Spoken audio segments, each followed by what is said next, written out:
Hey everybody, welcome back once again to Welch's Math class. We are getting started on some information from 10.1 about circle graphs. What I've drawn for you here on the board to give you a little sense of circle graphs really comes from the information that's kind of at the end of that homework section in 10.1, and I have a circle graph here that represents car preferences. This is made up data.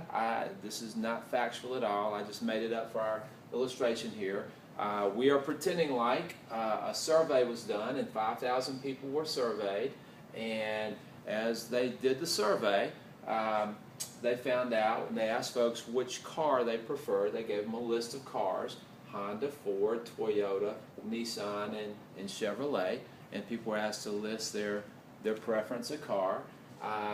And came up with information that 25% of the people who were surveyed said that they preferred Honda, 30% said they preferred Ford, 12% said they preferred Chevrolet, 10% said they preferred a Nissan of some type, and 23% said that they preferred a Toyota. So what we want to do is we want to take this percentage information and relay it back to the fact that we had 5,000 people surveyed, and what I want to ask is, okay, if 30% of the people who were surveyed said that they preferred Ford, how many people is that? How many people is that? So what we're going to do is we're essentially going to be looking at 30% of 5,000. So we're going to use our circle graph to come and work out the value for how many actual people preferred the Ford car. Okay, so remembering back to the work that we did in chapter 6, when we did this, we would set up a simple little proportion where we would put 100 right here. We would put our percentage right up over the top of the 100. The 5,000 was all the people surveyed. So here we had part over whole. So we would put our 5,000 as the whole number of people who were surveyed.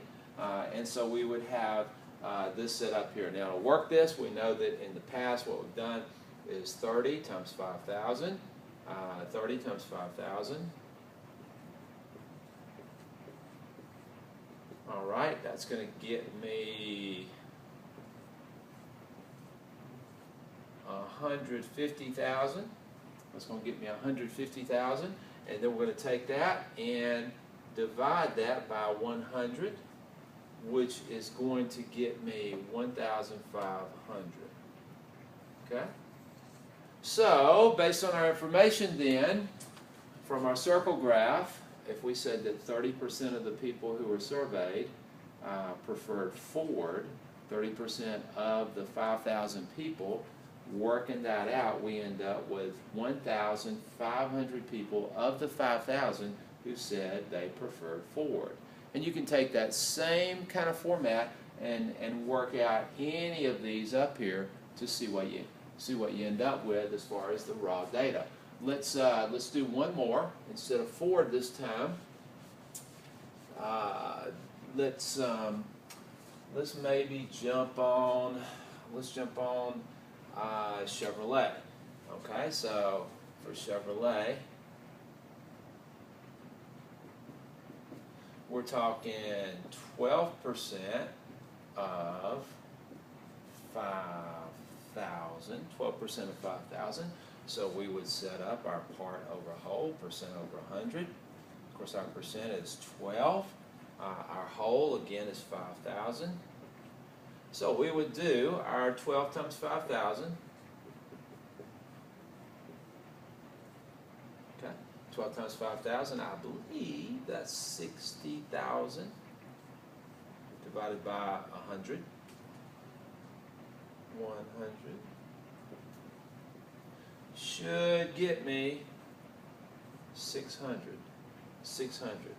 So as far as what we can tell, our raw numbers in of our 5,000 people who were surveyed, if 12% said that they preferred Chevrolet, that actually is 600 of the 5,000 people said they preferred Chevrolet.